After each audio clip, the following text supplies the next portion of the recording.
and welcome back. Today we're looking at Chapter 13, Section 3, California and the Southwest. And specifically today we're going to be talking about a topic that we discussed at the very beginning of this section, and that is the idea of manifest destiny. So our essential question today is going to clue us into that, in that why did Americans feel it was their destiny to own all of the land to the Pacific Ocean? So we will discuss that, but in doing so we'll be talking about California and the southwestern part of the United States. As you can see, I've already done an audio recording, and the clue picture is that of our 11th president, Mr. James K. Polk.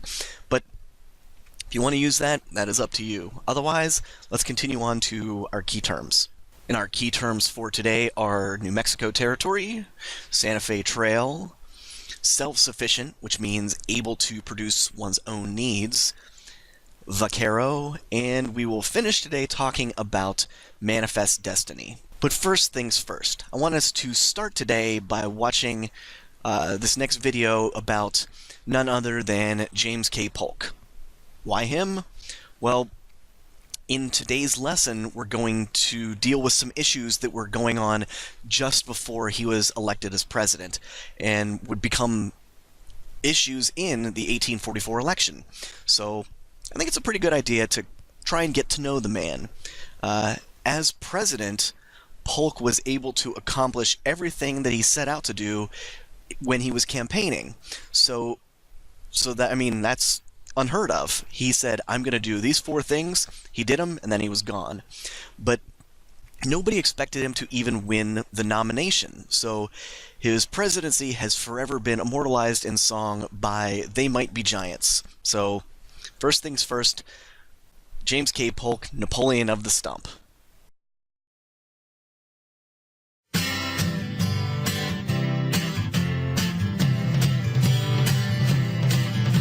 In 1844, the Democrats were split. The 3 nominees for the presidential candidate were Martin Van Buren, a former president and an abolitionist, James Buchanan, a moderate, Lewis Cass, a general and expansionist. Came a dark horse riding up. He was James K. Polk, Napoleon of the Stump.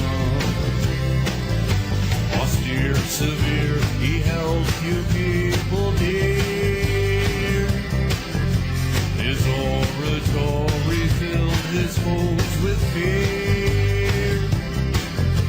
The factions soon agreed, he's just the man we need to bring about victory, fulfill our manifest destiny, and annex the land the Mexicans command. And when the vote was cast, the winner was Mr. James K. Polk, Napoleon of the Stump.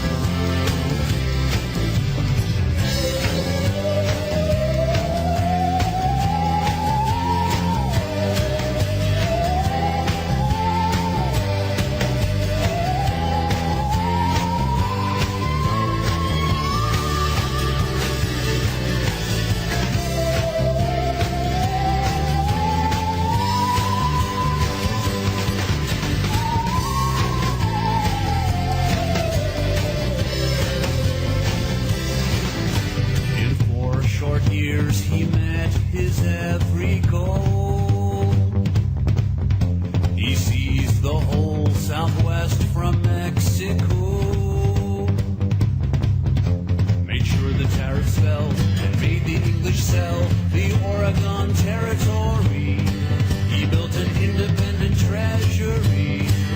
Having done all this, he sought no second time. You have warned the passing on Mr. James K. Polk, our 11th president. Young Hickory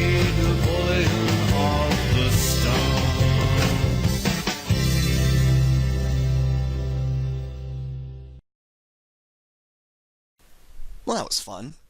Now, in the 1840s, the country of Mexico stretched from modern-day Mexico all the way up to what is now New Mexico, Arizona, California, Nevada, Colorado, and Utah. And we're looking at a piece of it right here.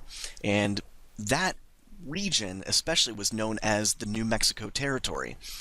This region is hot and very dry, and for a long time it was only inhabited by Native American tribes who were able to use irrigation for farming, or they would hunt for food.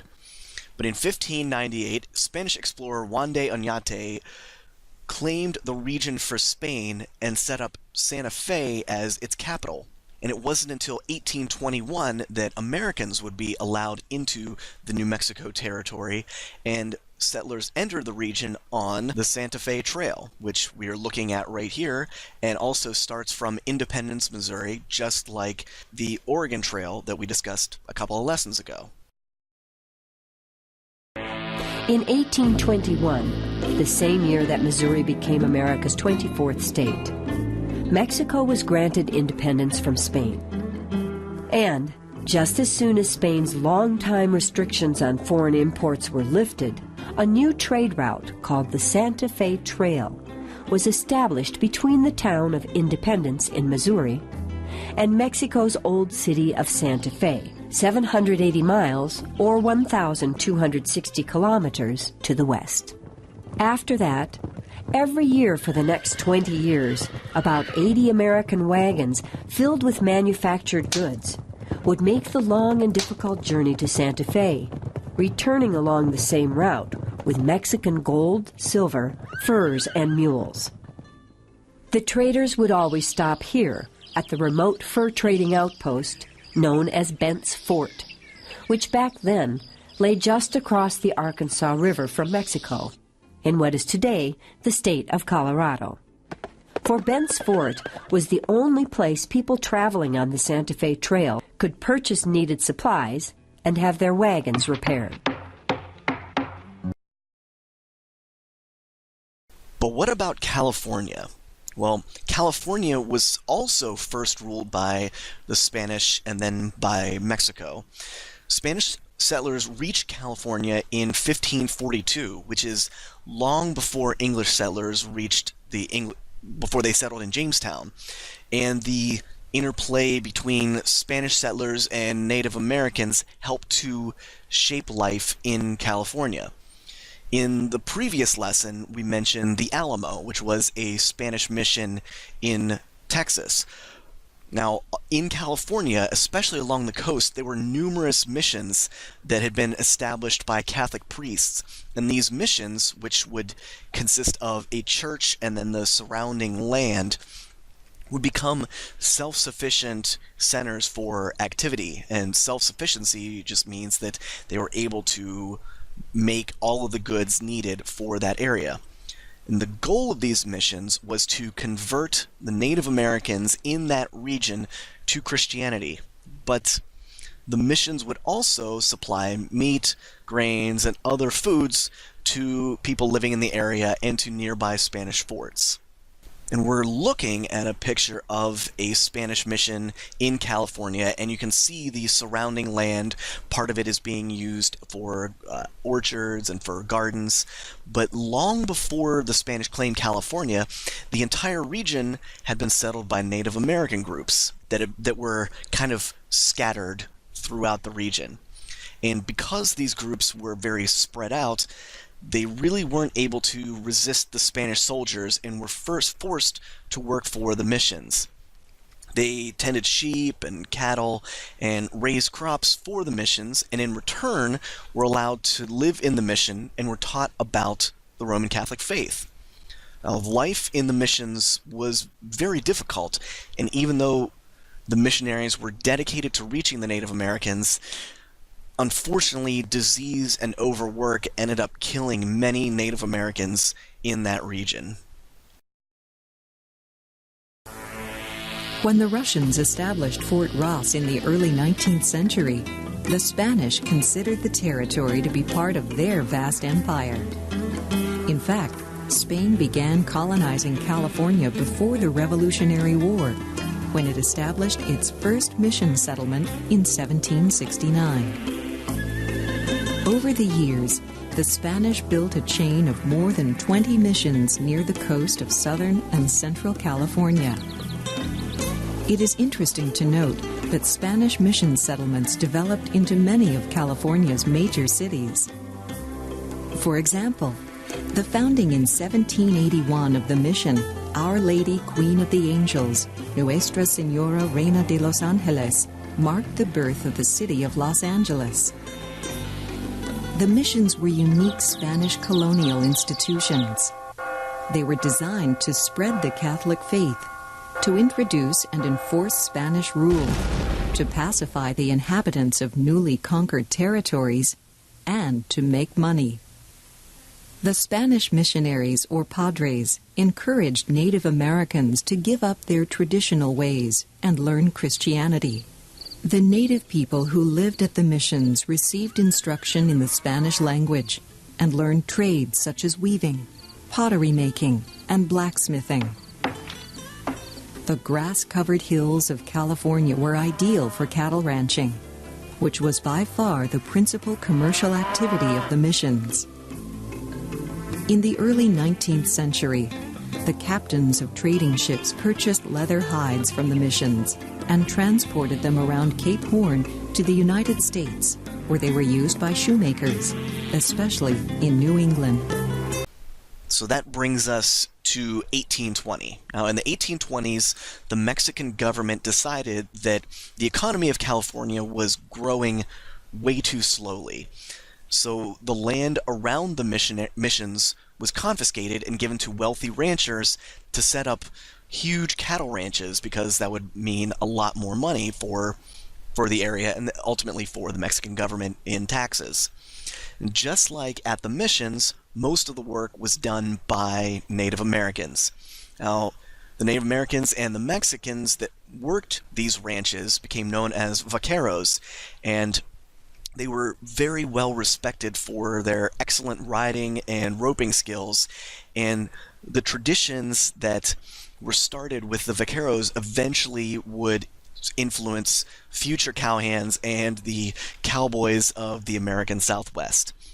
But a lot of those traditions, like the large hats, wearing chaps to protect their legs, rope riding and roping skills, a lot of those things that we associate with cowboys can be traced back to the vaqueros.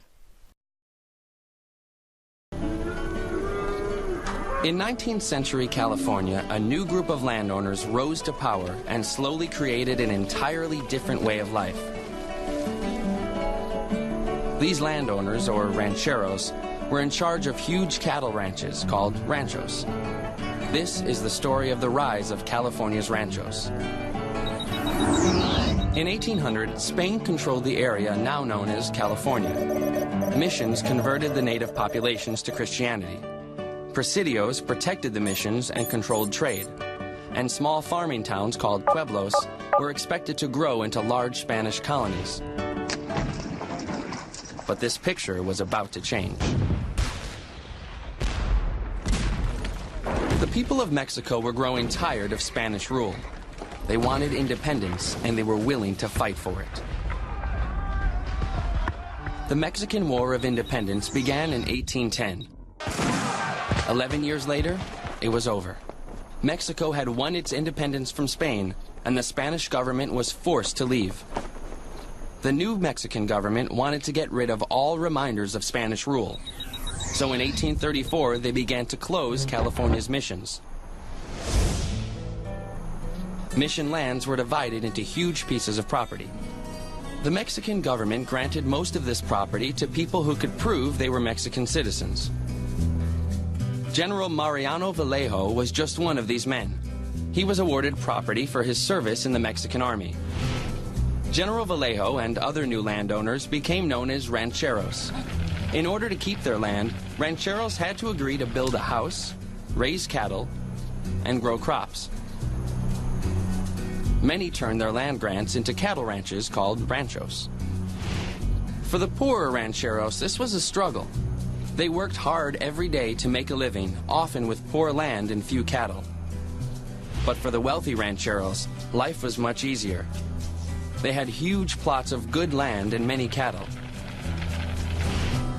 Native Americans did most of the hard work for wealthy rancheros. They were given food and a place to sleep, but they were not paid for the work they did. They prepared meals, kept up the house, and worked in the fields. Skilled Native American horseback riders tended the cattle. They were called vaqueros. Vaqueros used a lariat or lasso. They branded cattle to keep track of the herd, and they wore wide-brimmed hats to shade their eyes from the bright sun. Many of the traditions of the American cowboy came from the vaqueros, including the rodeo. But this wasn't what a vaqueros rodeo looked like. The vaqueros rodeo was a cattle roundup. It took 2 days.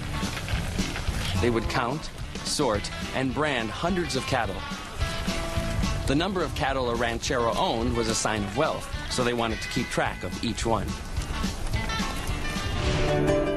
Life on a rancho was based around family, religion, and work. For many wealthy families, California's rancho era was ideal. Raising cattle brought them great wealth and power, and the rancho became the center of California's economy.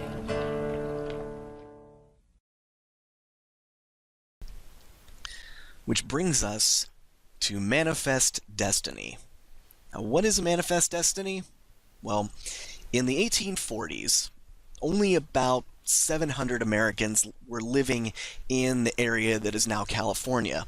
But starting in the 1840s, more Americans were starting to kind of trickle into the area.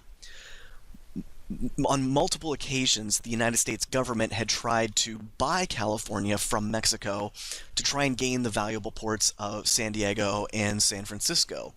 But there was another reason for wanting California.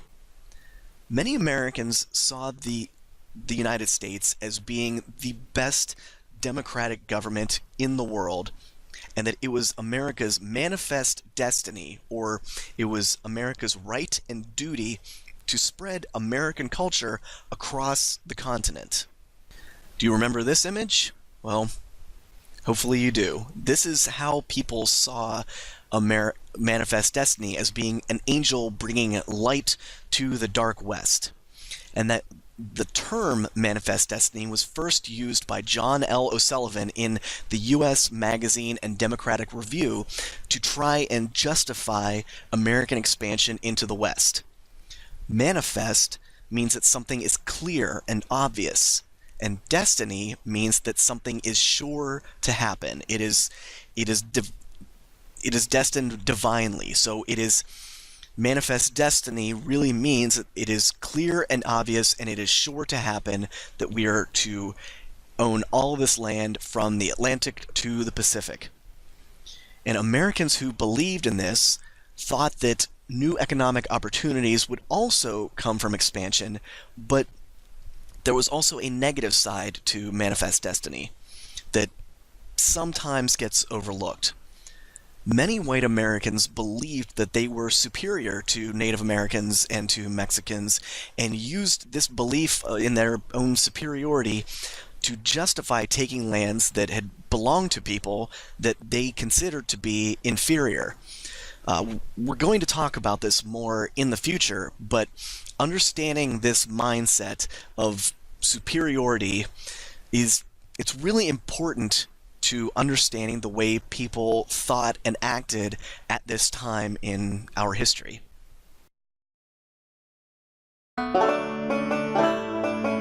With their troubles with the British behind them, Americans headed west.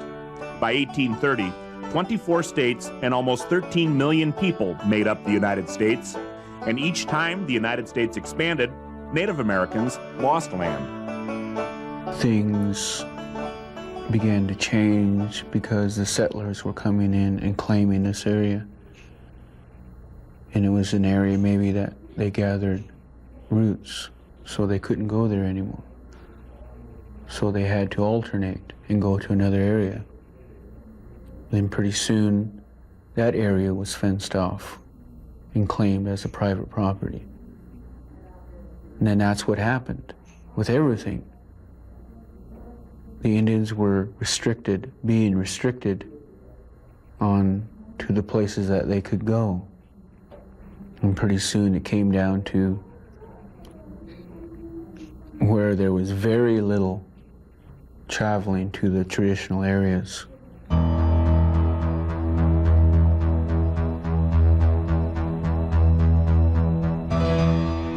Americans perceived it to be their destiny to conquer new land. Land claimed by Spain and Great Britain, land where Native Americans lived for thousands of years. This concept became known as manifest destiny and would be used as a justification for American settlers to seek new land. There was a certain popularity current at the time, and there was kind of a national movement, manifest destiny, call it what you will, where white people were going to take over this vast wilderness. They didn't recognize the native people as people, basically, that they had a culture and a way of life of their own. They just moved in and took it over. Manifest destiny also played a very large role in the 1844 presidential election. The Whigs had nominated Henry Clay, who, remember him? Yeah, we've talked about him a few times. While the Democrats nominated a dark horse candidate named James K. Polk. And a dark horse candidate is just one that is little known, and people don't really know a lot about this candidate. So he was kind of a long shot to win the nomination.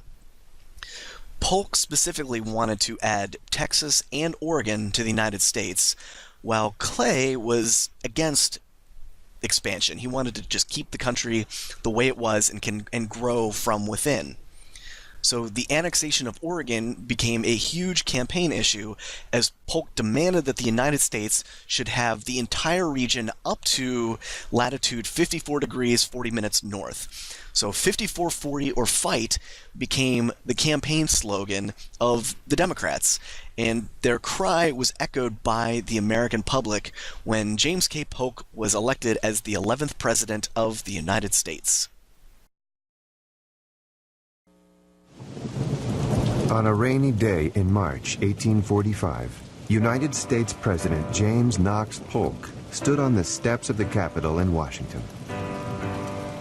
There, he delivered an inaugural address intended to be heard not only in his own country, but in the capitals of Mexico and Great Britain. Since the Union was formed, the number of states has increased from 13 to 28. Foreign powers do not seem to appreciate the true character of our government. To enlarge its limits is to extend the dominions of peace over additional territories and increasing millions.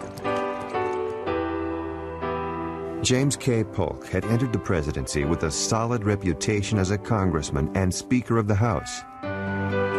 His wife Sarah had managed his early political campaigns and was well known in Washington circles for her intelligence and charm. By comparison, Polk was considered humorless and rigid, even by those who admired the discipline he brought to his job. He had a very strong sense of duty and professional obligation, and a very, very strong work ethic. As he was fond of saying, I am the hardest working man in the United States, and few could really argue with him. Each evening, Polk would meticulously chronicle the day's accomplishments in his diary. Here he complained that his days were filled with office seekers, visiting groups of school children, tourists staring at him as he ate.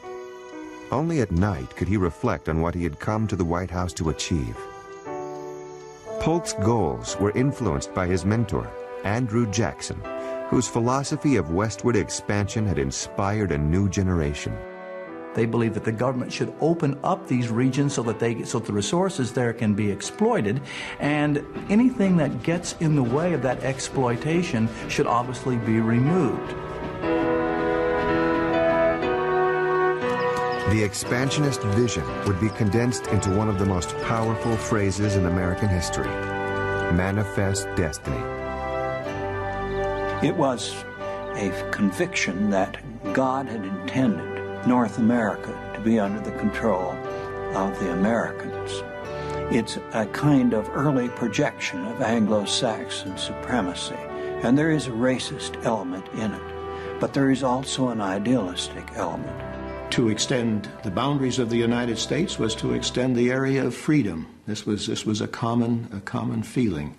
The model republic had certain obligations. During his campaign, Polk had called for the annexation of Texas and the occupation of Oregon Territory. But on both issues, he faced the risk of war. Mexico had never recognized the independence of Texas. Great Britain claimed Oregon. But the first diplomatic crisis of the Polk administration would involve Mexico. In February of 1845, the U.S. Congress voted to annex Texas. For years, Mexico had warned the United States that to do so would be the equivalent of war. Mexican Ambassador Juan Almonte wrote to the U.S. Secretary of State calling the annexation of Texas an act of aggression. Nowhere in the annals of modern history can one find a more unjust act. To rob a friendly nation like Mexico of so large a portion of her territory. Almonte then demanded his passport, breaking diplomatic relations. The United States and Mexico were now one step closer to war.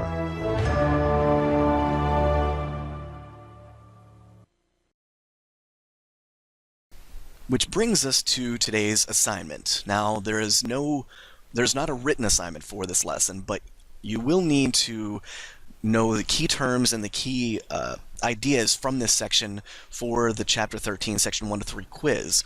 Specifically, I want you to pay special attention to why Americans took an interest in the New Mexico territory, how Spanish missions help with the growth of California, and be ready to explain kind of the ins and outs and the justifications of Manifest Destiny and how it was used to justify the spread westward. All right? Well, that having been said, we have come to the end of our lesson today. Thanks for watching, and have a great, great rest of your day.